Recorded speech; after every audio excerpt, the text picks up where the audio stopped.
مكون واحد بس لو ضفناه على كفتة الرز، لو قعدت تغلي فيها يوم كامل مش هتفك منك ابدا. طعمها وريحتها وشكلها حلوة جدا. هنعملها بطريقة سهلة وهتعجبكم ان شاء الله. تعالوا نشوف هنعملها ازاي مع بعض. انا هنا معايا كيلو من اللحمة المفرومة وفي نسبة دسم كده.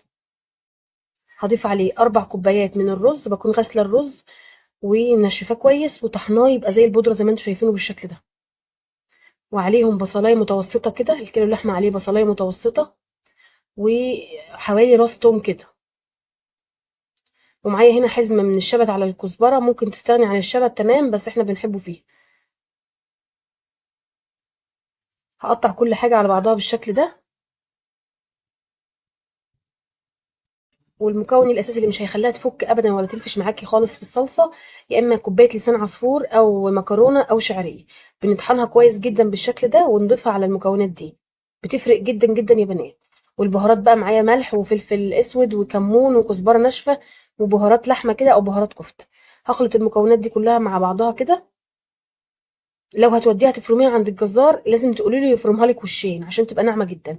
انا برضو عندي بفرمها هنا في البيت، بفرمها وش الاول كده بمكنه الفرم، او ممكن تفرميها في الكبه عادي لو عندك كبه بتفرم اللحمه. هتبقى حلوه برضو، بس بصراحه مكنه الفرم بتطلعها ناعمه وحلوه يعني وبتبقى متماسكه معاكي.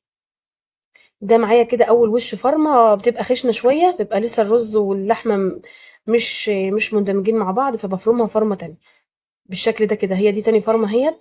بتبقى العجينه ناعمه خالص ومتماسكه معايا وحلوه جدا. ان شاء الله ان شاء الله لو جربتيها بالطريقه ديت انا متاكده ان شاء الله ان هي تعجبك وتنجح معاكي. انا هظبط الملح بتاعها كمان شويه. وبرده تبداي تعجنيها كويس جدا، تخليها تتداخل في بعضها كده. لازم تعجنيها كويس.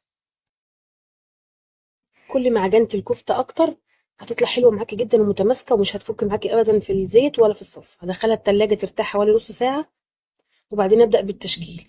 بعد ما خرجتها من التلاجة معايا معلقتين من السمنه البلدي او من الزيت، هبدا كده اخد اشكلها بالطريقه اللي انت عايزاها.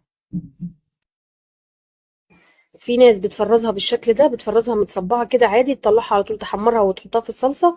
وفي ناس بعد ما تحمرها بتحطها برضو. ده ينفع وده ينفع، كل واحد حسب راحته. انا شكلت الكميه كلها، حطيت بين كل طبقه وطبقه كيس كده وبعدين دخلتها الفريزر.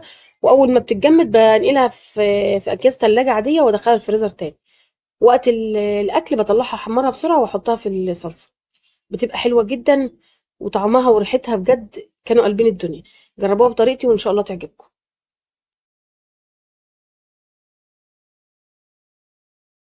خلاص انا كده شكلت الكميه كلها.